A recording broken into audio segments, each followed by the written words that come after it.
Hi, welcome to my channel. My name is Lisa Alistway, and I create inspirational and informational videos you can use and apply to your life. My guest today is Slade Ham, who is a comedian, author, entrepreneur, and podcaster based in Houston, Texas. Slade averages more than 200 comedy shows a year and has performed in 54 countries on 6 different continents over the last 20 years. He has also taken his show overseas to the United States military twice a year for the last decade. He is a regular on the nationally syndicated Bob and Tom Show, co-host of the Outlaw Dave Show in Houston, and host of the widely popular bi-weekly Whiskey Brothers podcast. His real passions lie on the road, by traveling the world and collecting stories. I will be linking Slade's website and YouTube channel below in the description box for your reference. Welcome, Slade. Hi. It is good to be here. Good to see you again. Yes, indeed. So let's start with the comedian angle, because that's how I know you and I've met you through the comedy world. Can you tell us a little bit how you got started in being a comedian?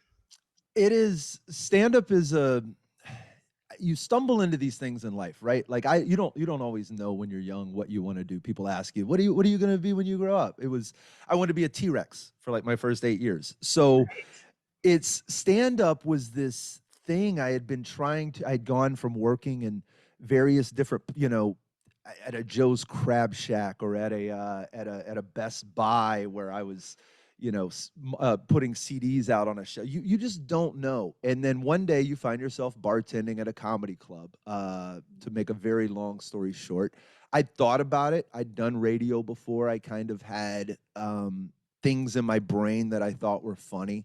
I'd written stuff down as long as I could remember. You sort of find yourself, I think it's a very interesting thing if you look back at your life at certain phases and you'll see threads where you're like, oh, I've always been doing this. I just didn't know that this was a thing I could do. You write down your funny stuff, you lay in there and watch A&E's Evening at the Improv at 10 o'clock at night after the family's gone to bed, and you write down bits that comics told, and you go to school the next day and you're the funniest 7th grader that's ever existed. You go to lunch, and the thing that keeps you from getting beat up is the fact that you're really good at your mama jokes. All of these little trends, and suddenly comedy becomes a defense mechanism for a million other reasons, as you're growing up.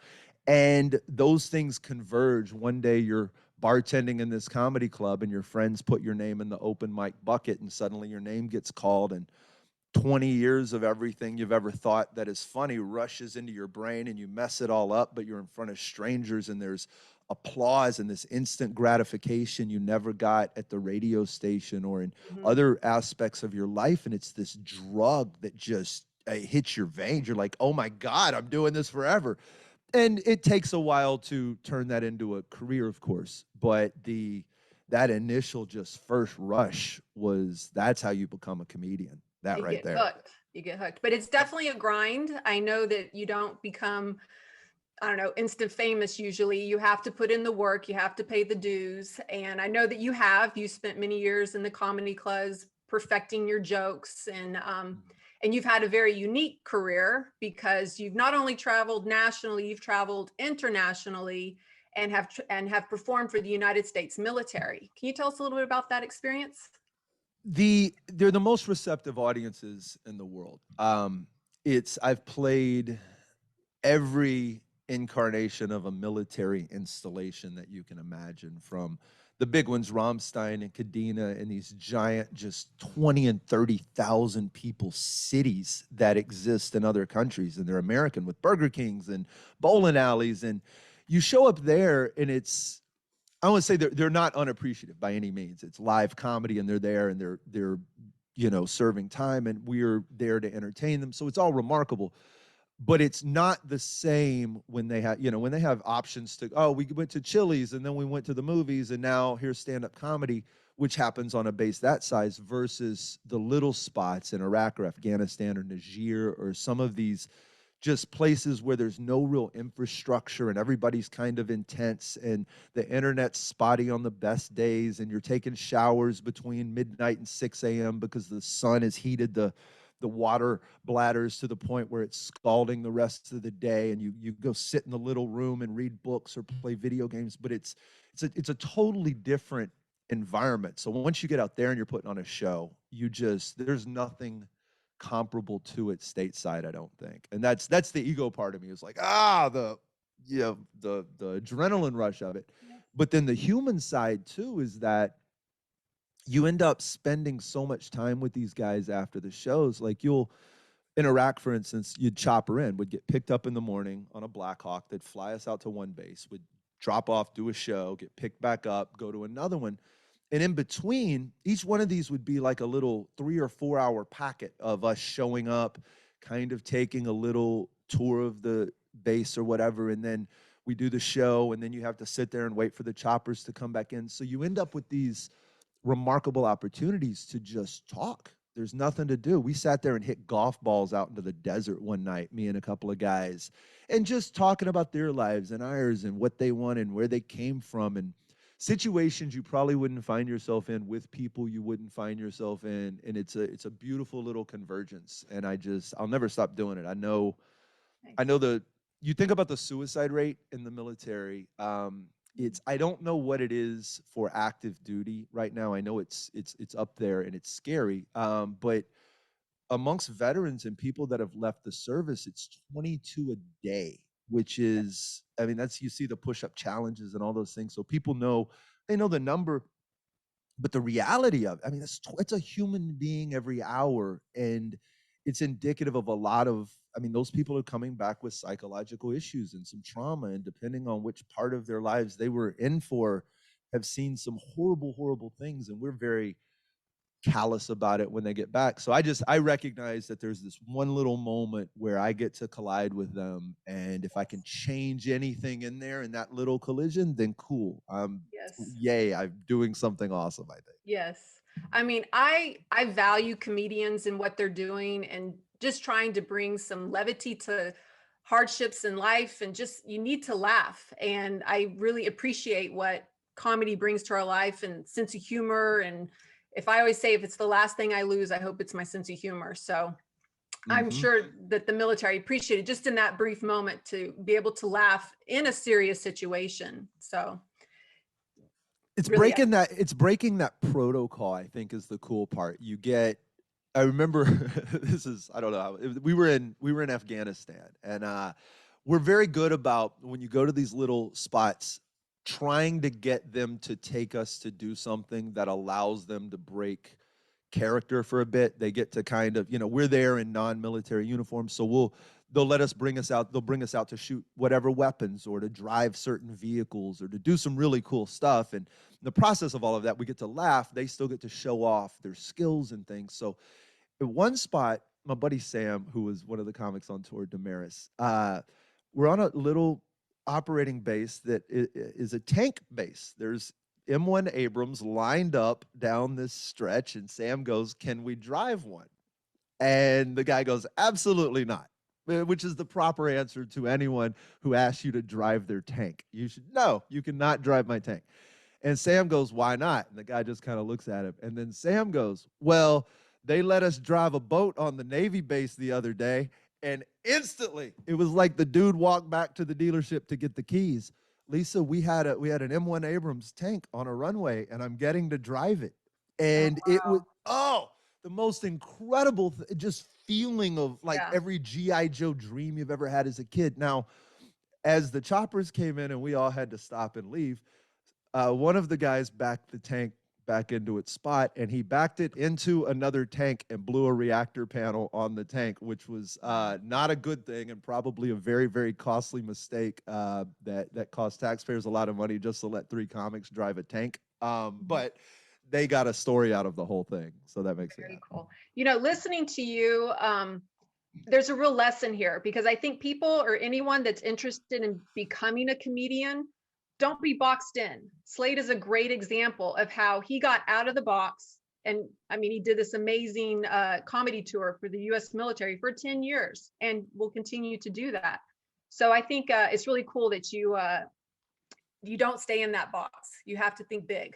you can't boxes are so we get pigeonholed into stuff, and this some of this will sound cliche and we all know it, and I'll try to duck past those parts because the platitudes are wonderful. Get out of your box, do something different, and we all say that, and then we Yeah. just go, all right, cool, well, I'm gonna go think about that in my box, which is Mhm. what we do. I recognize quickly, like there's a lot of work in stand-up comedy. You alluded to that earlier, that Mhm. you It's a really, grind. oh, it's beyond a grind. Like what you see on stage is the formality. That's the part of it. And I'm going to get sidetracked here in a minute, so feel free to bring me back on target. But Okay. like last night, or night before last, we had a show at the Houston Improv, and Mhm. it's probably the only place I've played more than once since this whole thing happened. I haven't been out a ton. I've been out a little. Um, if I'm gonna play home and I'm gonna play in front of people that know me and fans, then I have to bring a different show. You can't just go up, hey, here's that same thing you saw 6 months ago. As we know, stand up requires surprise. And if you know every bit, then it's not like going to see a band where it's Leonard Skinner and you want to see Freebird. This is, you want to be taken off guard. Surprise, you got me to laugh. So if you're going to come to a show in Houston, I have to give you something different. To do that, usually I'd have months and months of stage time to work that out. In a quarantine where I'm not on the road, I don't have that. So I've got to craft 20 minutes. It was 5 of us doing 20-minute sets, which, I'm usually doing an hour.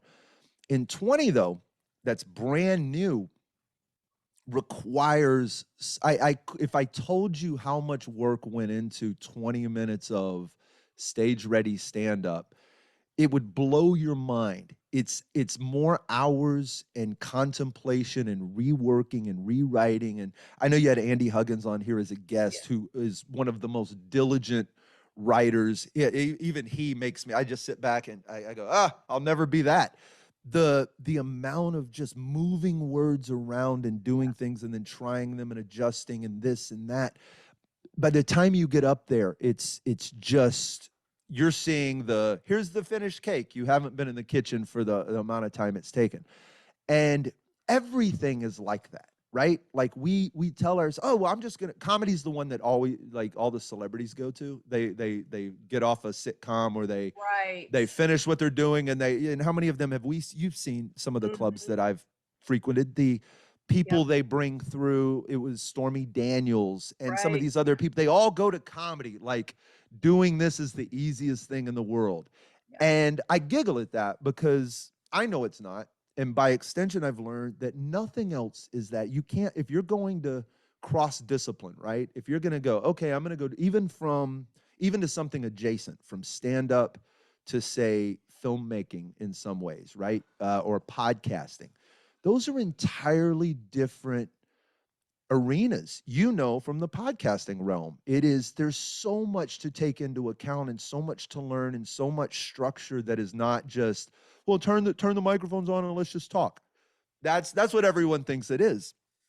So it's important to me to go find, I spend all my time mastering stand up, and that's what I'm best at. But I like going into these other arenas and finding the core set. You don't have to master it. You just go, what are the basics? It's basketball is not, there's a lot of nuance to it, but if you can get a basic jump shot and a dribble down, suddenly you're light years past the guy who doesn't even understand the fundamentals.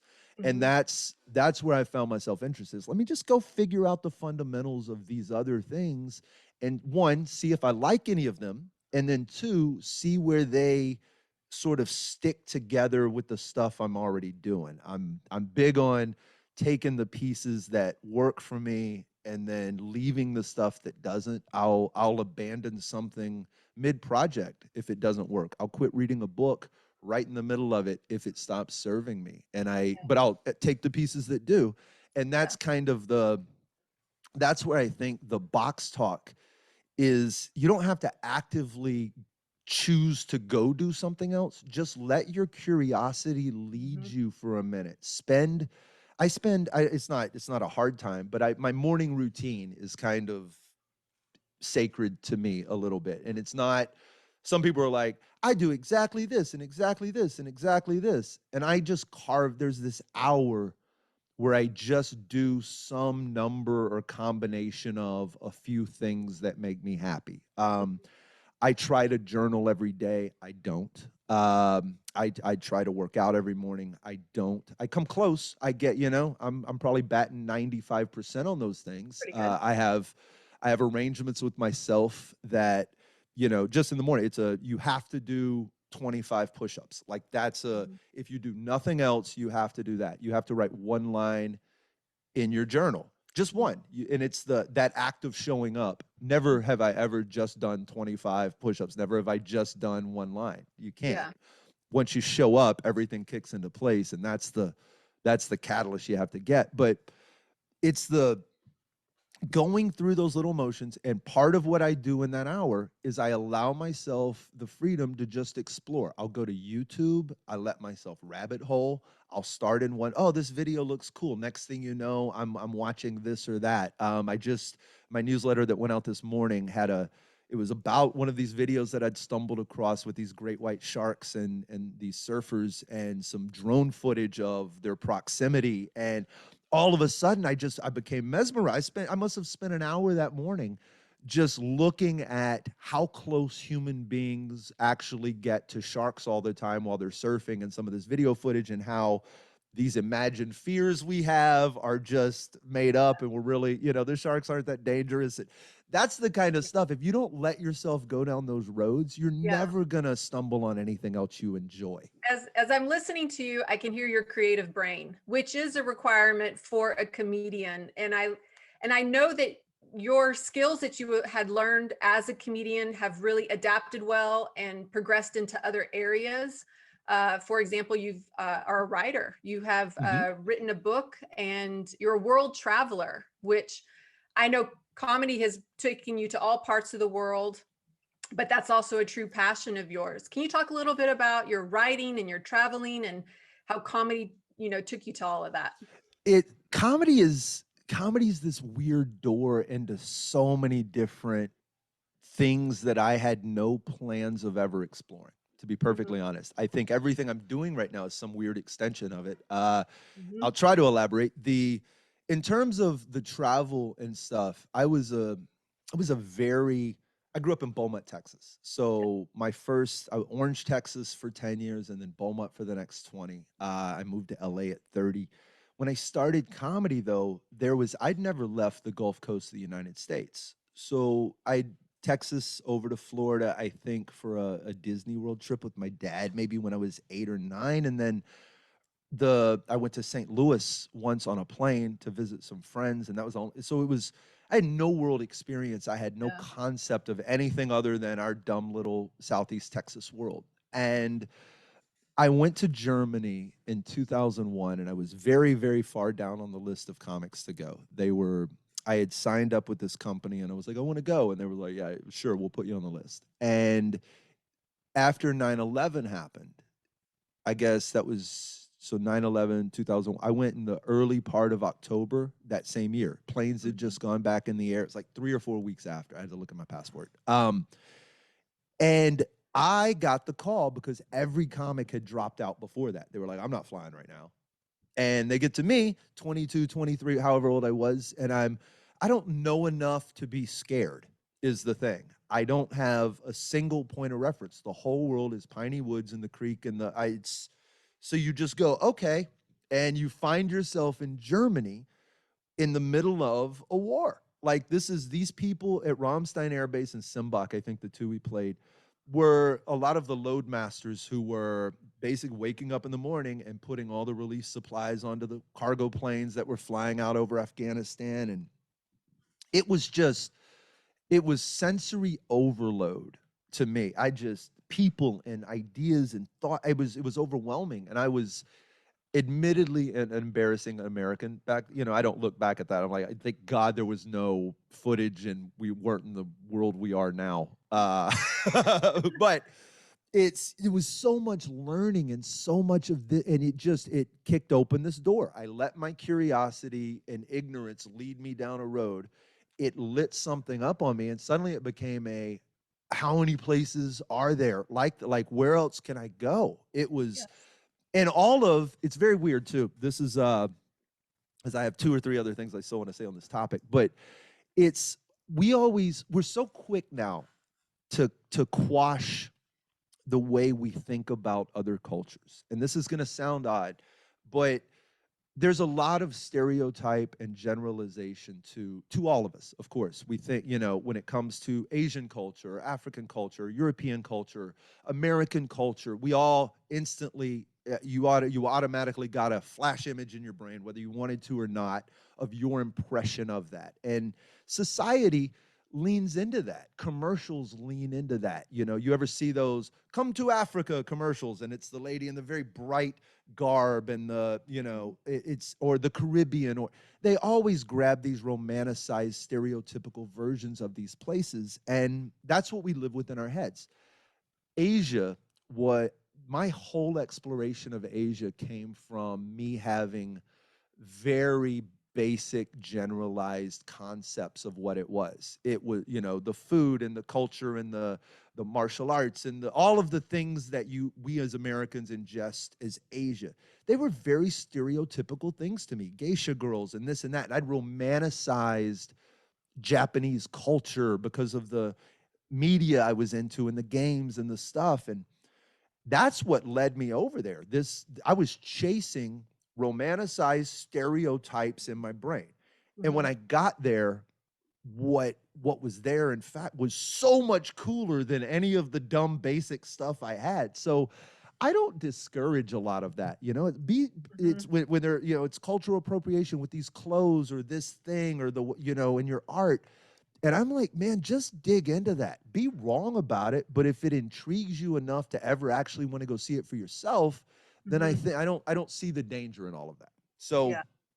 I play with some of those things on stage. I'm not as afraid to go down some of those roads, I don't think, because I think the net positive is Mhm. there. And that's how, so all of this sort of, each hand washes the other, right? It's my concept of comedy and how I approach comedy, because I have to be a multi-step thinker in stand-up. You have to, if you're gonna write a joke, you have to throw the first thing out, right? I can't do a joke where the punchline is "that's what she said," because as an audience member, you've already gotten there. You've already used all of the basic thought processes to get to the easy punchline or two. It's my job to go past that and have pre-written something that was further than your expectations or ability to get to in the audience.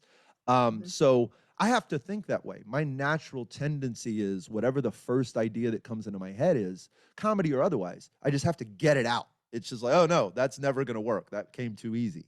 You wait till the second or third thing. And that is the kind of thing that has led me into all these cool places. I go travel and it's like, okay, I don't want to go to the places everybody else goes, right? If you go to Istanbul, sure, you want to see the Grand Mosque and you want to see, or the Blue Mosque, and you also want to see the Grand Bazaar, but those things aren't the first things my brain goes to. My brain immediately goes, well, everybody got there. That can't be the best place. I want to go see what they missed. And that's how comedy affects Mhm. the other way around. It's also it teaches you to multitask. It's a If you look at stand up, what you're watching on stage is the part I'm delivering.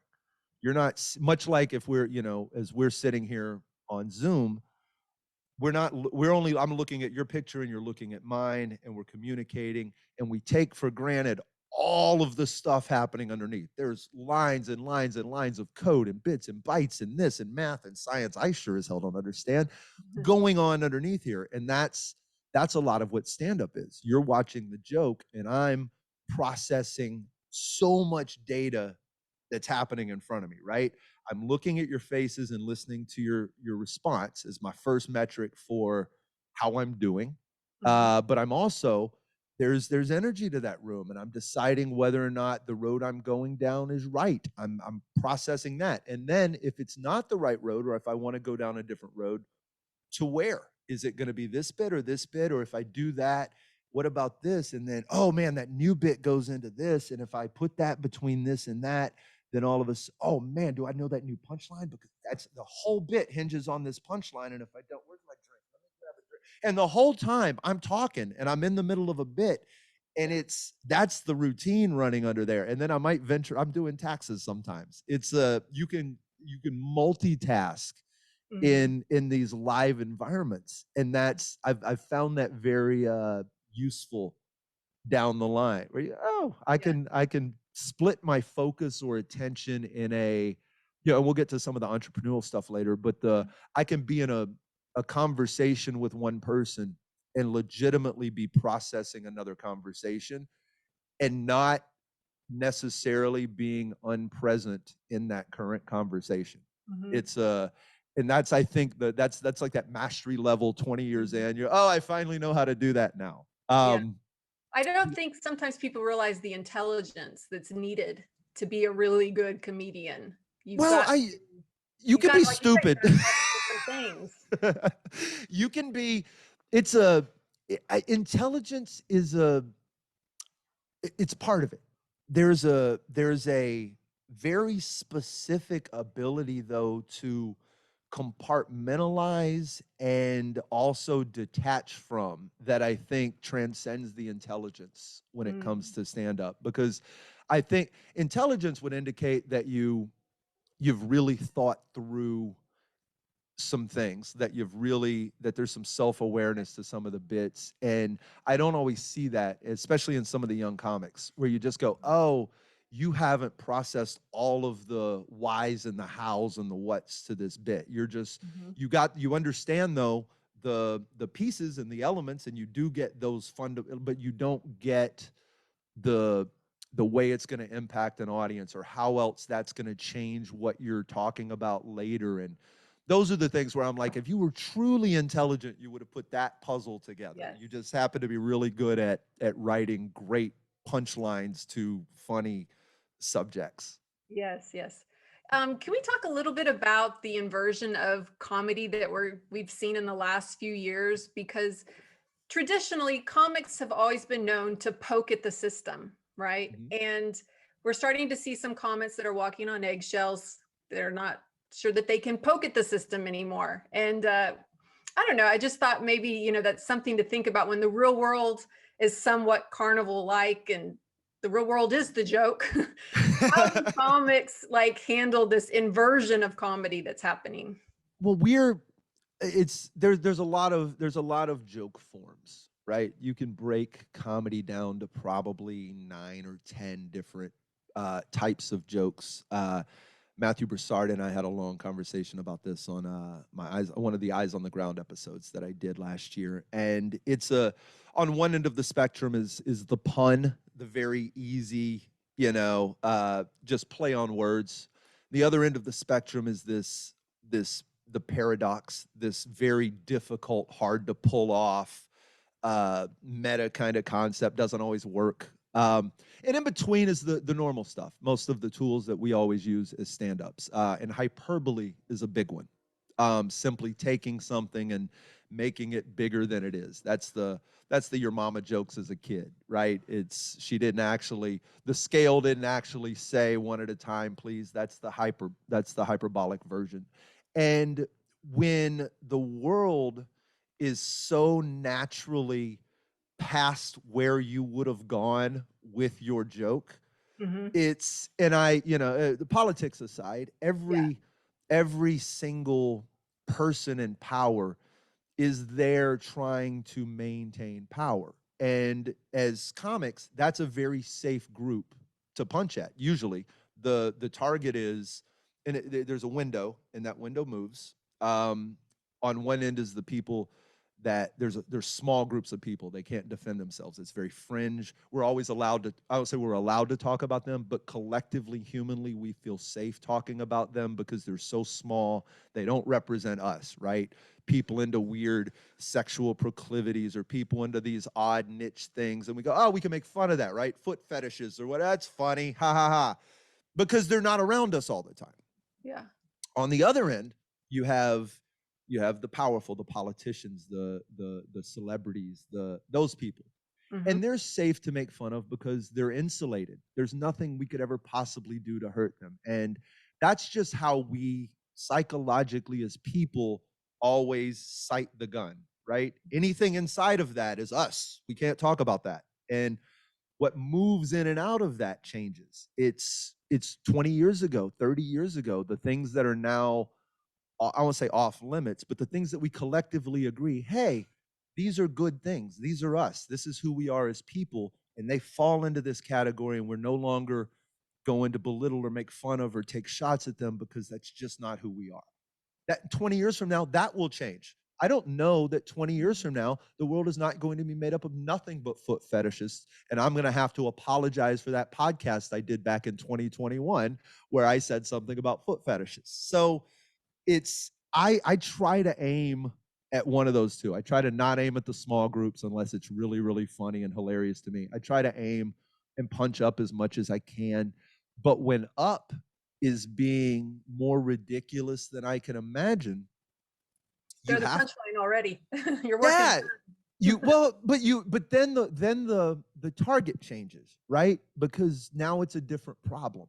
When we've allowed the things that we used to have to bring down a little bit, when those things are planting landmines and doing controlled demolitions of themselves, it's no longer, it doesn't serve me to go over and throw a few more firecrackers into that explosion. It's better for me to go, okay, let me step back, and now let's talk about the fact that the skyline is imploding.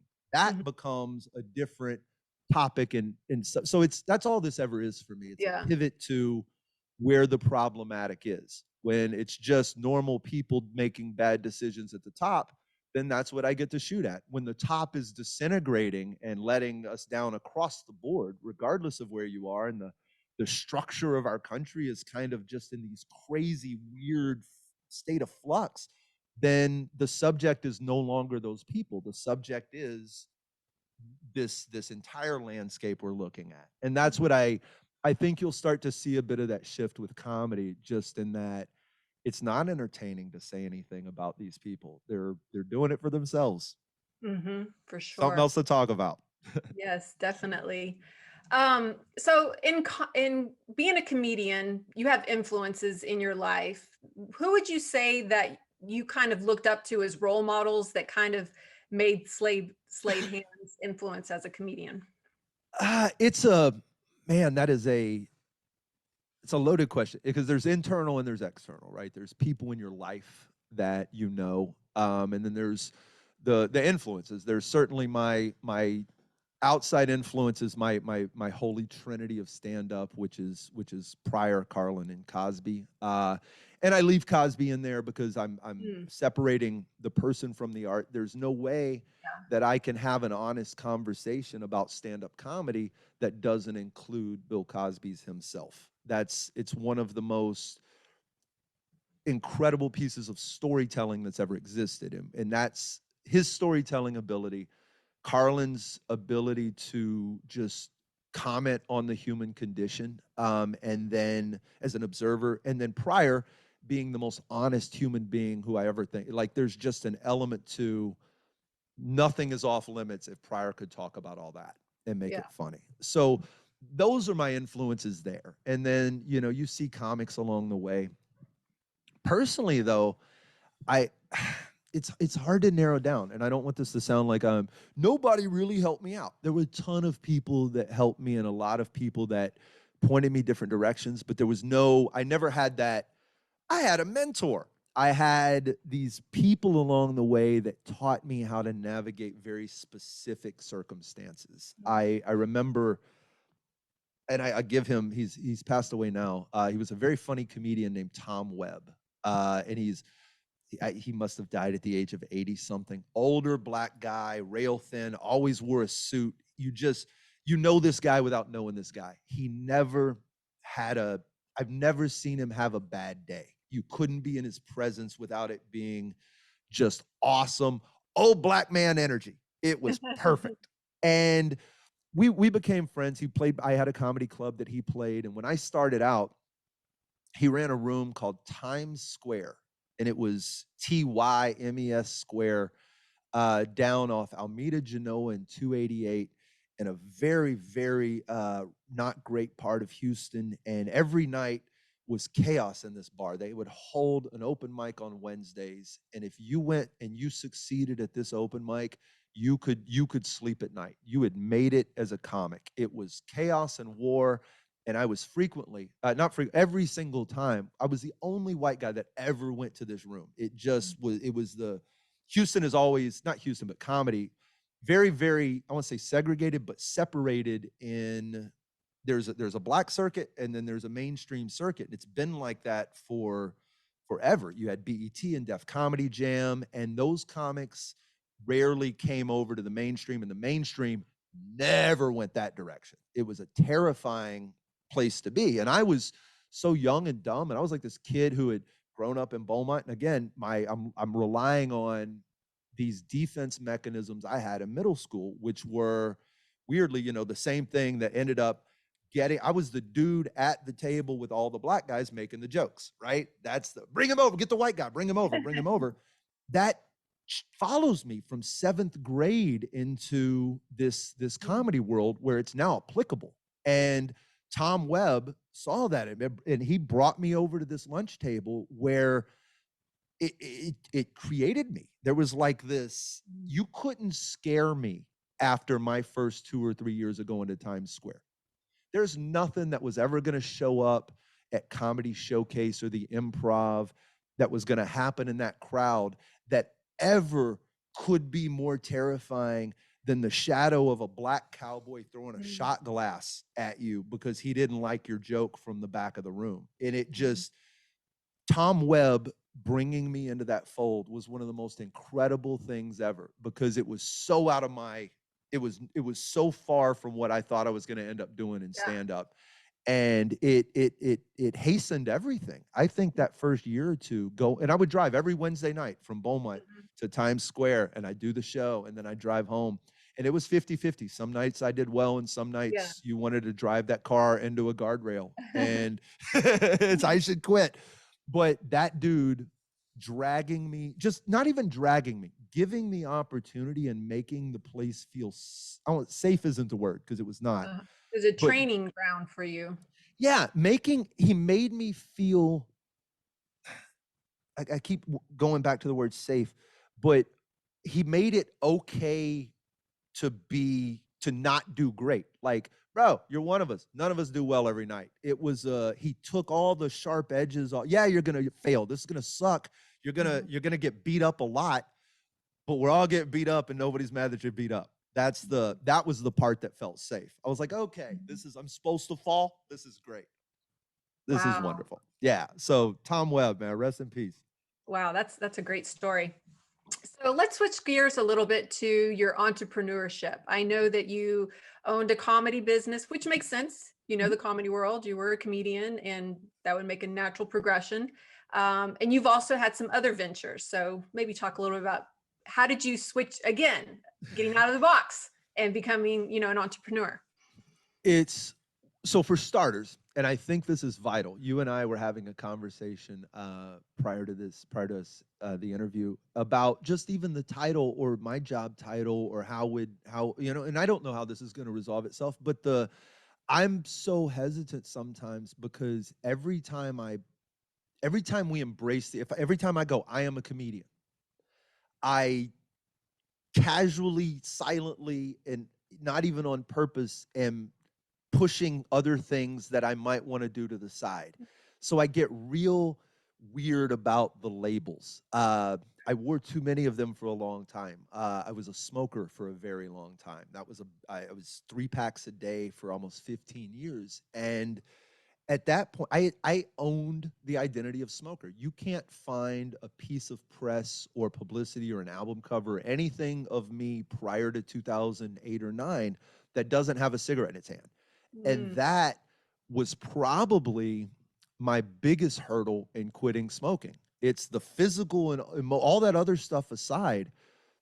It was letting go of the identity of being a smoker. That was the hardest part. So as I go into these other things and I do other things, I don't like wearing the label or the hat. Yeah, I'm a comedian, but I'm a dude trying to be happy in his life. and I also have bills to pay, so I've got to do something about that. So the comedy club was I started comedy in 2000, April of 2000. I opened the club in August of 2003.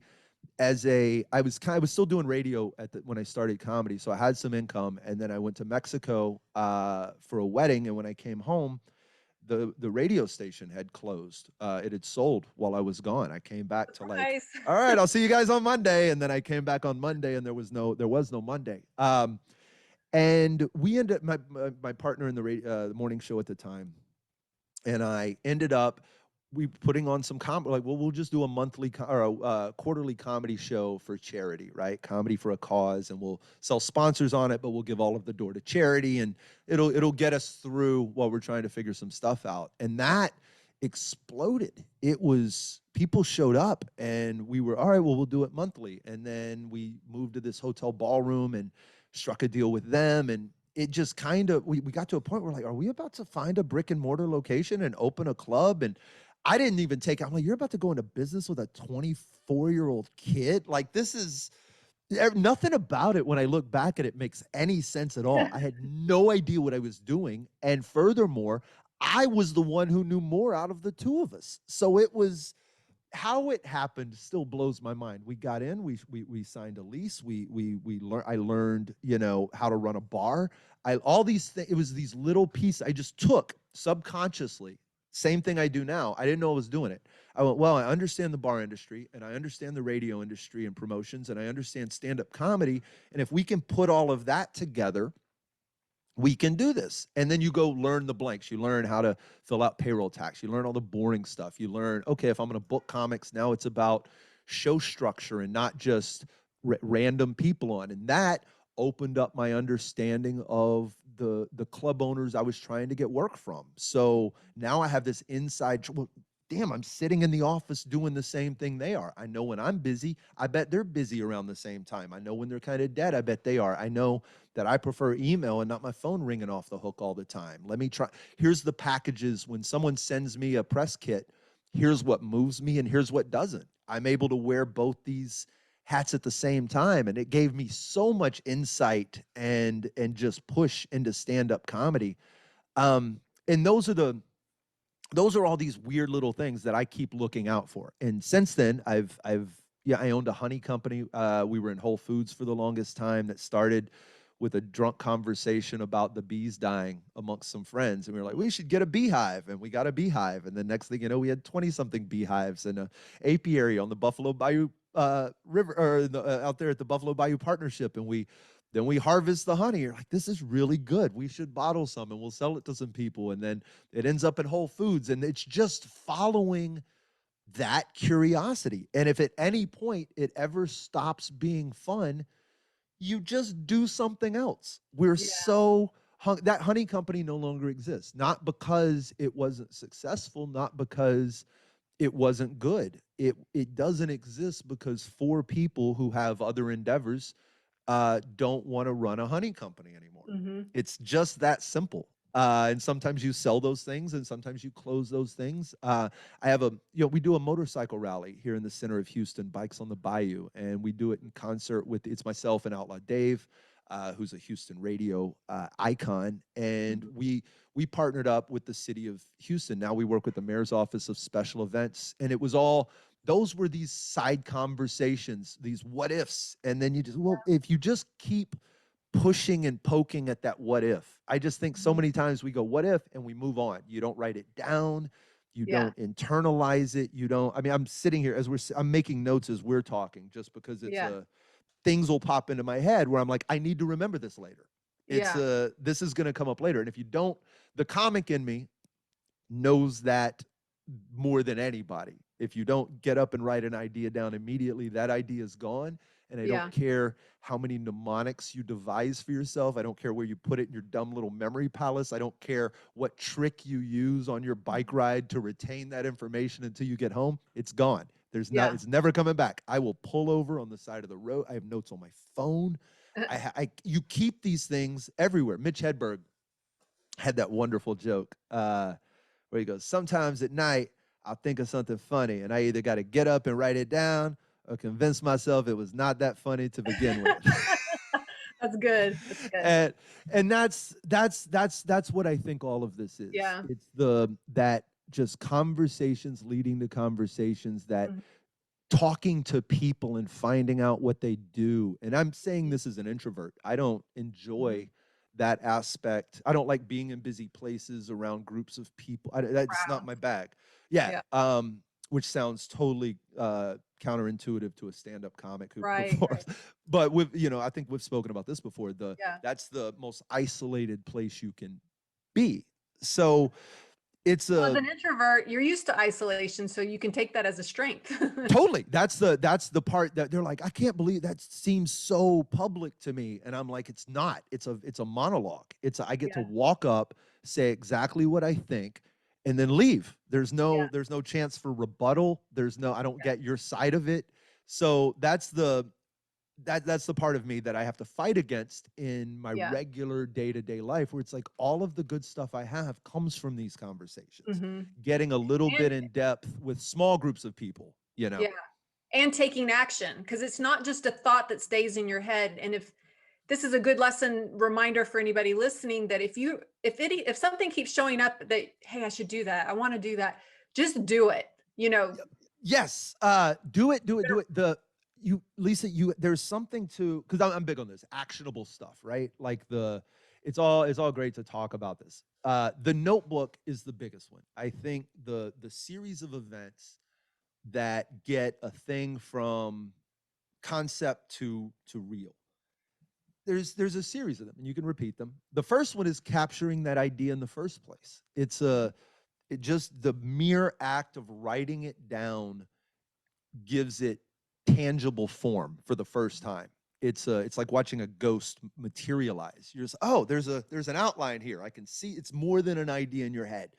And then two, run the idea by other people. It's gonna sound dumb to some, but you'll find that you get this group of friends or people around you. And if you don't have it, it's important to develop it, that you can float a concept out there that's so ridiculous and just have them go, wow, I never thought of that. And by simply saying it out loud, you're doing another step. Also, by putting it out there to these people, you're going to start to find that there is feedback. There's someone's going to say, well, what about this? They're going to they're just going to change the spin a little bit. And that's all you need. It's something you couldn't have done on your own. We get an idea in our head and we go, this is how it's going to be. And it can't ever be that. I let stuff germinate for a while. I'll bounce it off some people. I think about it. I take it on bike rides. I sleep with it. And I just go, okay, what's this look like now? And weirdly, and I can't explain the mechanism or how all that works, but once it's out there, other stuff will happen to the idea. And it's beyond your ability to control. It's beyond your ability to even imagine. You just have to let it go for a second Mhm. and then take that thing and start on it. Yeah. That's it. That's Yeah. it. Those are the three things. Write it down and capture it. Put it out there to other people and let it play in the world for a minute.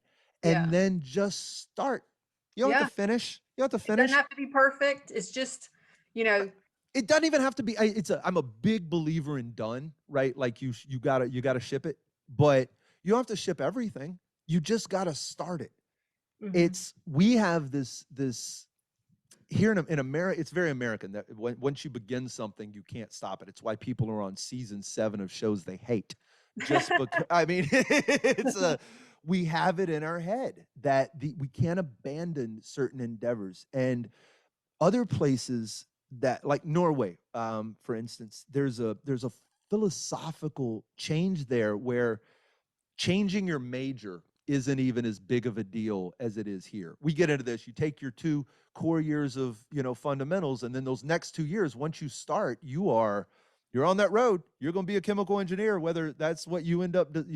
We change in 2 Yeah. years. You don't know who you're going to be, and we're afraid to abandon that. Some of the Scandinavia specifically, that it's almost encouraged. Why would you go spend all this time and effort doing so? Now, granted, that's the financial structure of how college is paid for is different for sure, but here we're so afraid to walk away from things and just go, I don't want to do that anymore. I want to go be something else. And that's a terrifying place to be, to feel like you have to finish this daunting thing. If you start writing a book, if you get into that novel that you've had in your head and you realize, hey, I thought writing a novel was different than this. I didn't realize I had to wake up every morning for 3 hours and write, even when I didn't want to. I thought it was going to come easier.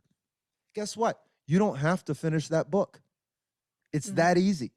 Go find something you do want to finish. It's just important that you're doing something you care about and not listlessly laying around going, I could have done all this stuff and didn't. Yes, yes. Very good lessons there, Slade. So let's talk a little bit about what future projects you're working on. What's to come for Slade Ham? I don't know. This is a cool, terrifying, awesome, scary place to be, except I've been here so many times, it's almost comfortable.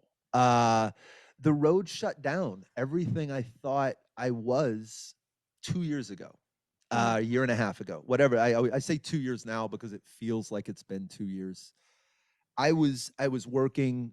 I was doing a lot of military contracts, which I'm still maintaining. But I was also taking some cruise ship contracts, and I was working the road intensely. I was probably out 30 or 40 weeks a year, and that's a long time. I enjoy it. I love it, but I hadn't stopped doing it long enough to evaluate it. Like that's the downside to being your own boss and employee, is that you're also HR.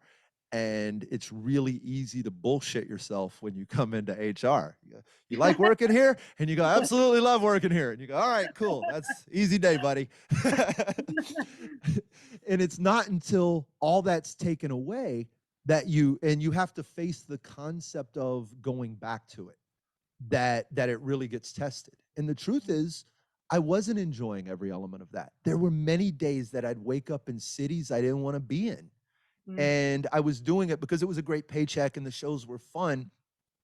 But again, the formality is the show. You're seeing me on stage for an hour. I have to be in South Dakota the other 23 hours of that day. And South Dakota's not bad. I don't know why I just randomly picked Sioux Falls. But those are the realizations that I've come to, and I go, I don't know that I want to go back to that.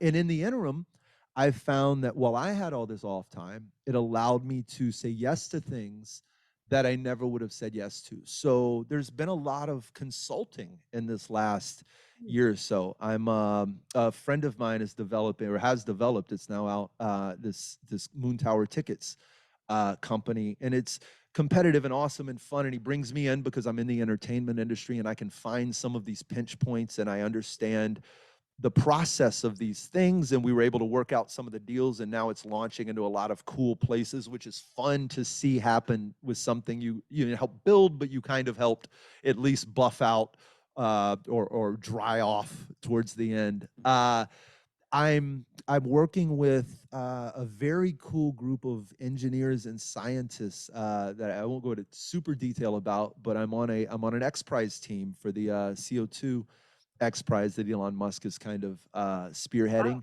And we're getting to, I love science. I'm really bad at the math parts, but I gravitate to the conceptual side. So I'm like, if you look on my bookshelf and weird stuff in the background, it's just like a bunch of stuff about quantum physics and things I don't understand, but I'm like, it makes me so happy to read.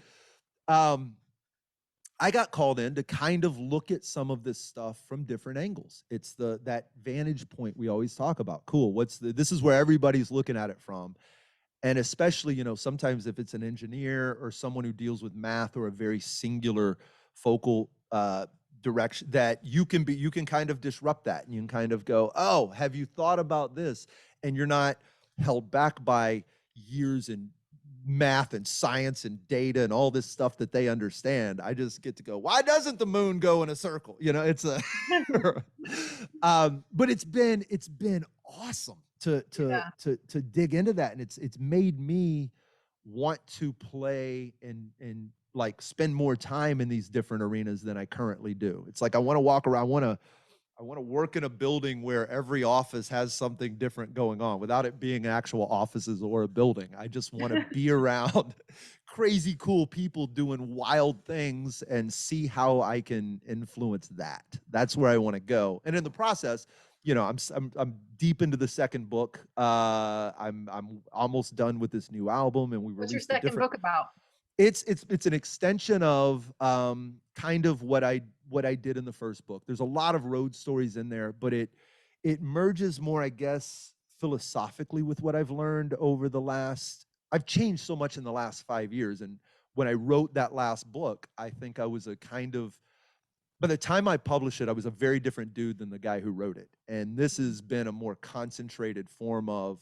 I think I'm close. I'll be closer to the guy who wrote it will be closer to the guy who publishes it, and that's what's got me excited. It's a little bit of Kerouac and a little bit of Zen in the art of motorcycle maintenance and a little bit of it's me. It's all me. Very cool. Very cool. Yeah, and then podcasts. There's the Oh yeah, podcast let's world. talk about that a little bit. I know you collaborate with other comedians and you have a very successful podcast. Tell us a little bit about how that got started and what you're doing with it. It's again that take what you know and take what you want to do and mush them together. I had a radio background. I had a weird stack of equipment from those days. I had a mixing board and microphones and things that were from my home studio that I was using to just record commercials and voiceover stuff when I was at the station. And you go, well, there's this emerging art form. This was in 2011. We started in February of 2011. It's now 10 plus years. And at the time, there weren't a ton of podcasts. I mean, we were at the top. We were in the top 10. You could literally Joe Rogan, us, Adam Carolla. And then the like everything happens. The quality, the ability to put out quality product was no longer dependent on me having thousands of dollars worth of radio station equipment in my house. It was suddenly, wait, you can just plug a microphone into your laptop and you're doing the same thing I'm doing? This is 20 years and $20,000, and this is, you got 2 minutes and $140. This is not fair. Fair be damned. The reality is that everything happens that way. A concept, goes from concept to reality to normalized, and everybody gets into it. This has happened with every industry that's ever happened. It's when I started stand-up, there were nowhere near as many stand-ups. Podcasting, the same thing. So you launch it, you get it out there, it morphs, it changes, it turns into something different. The Whiskey Brothers has been for 10 plus years a writer's room for me. It's an opportunity to get in a place with my buddies with no repercussions and spit an idea out and have 4 guys just dogpile on it and be fun and entertaining. Mm-hmm. And that's great. And I love it. And we're doing a 3-camera shoot, which is so far from what we started out doing with these little MP3s. And, I have a live director and we live switch, and the whole thing is, it's this totally different deal.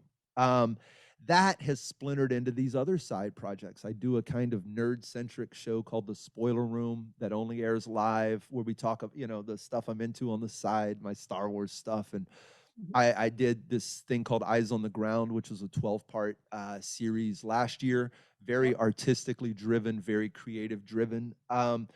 It's just neat to know that, back to what we were talking about earlier, once you grasp the fundamentals of something, you're able to get in and play. You don't have to know all of it. You just got to go, I'm willing to learn the basics. I don't have to know how to work on every car in the entire world. I don't have to memorize the schematics and this and that to understand that for an engine to start, you need some form of fuel and oxygen. Like there's how an engine works without knowing how every engine works. And it's the same thing with podcasting or stand-up or oil paints or starting a bakery or whatever it is you do.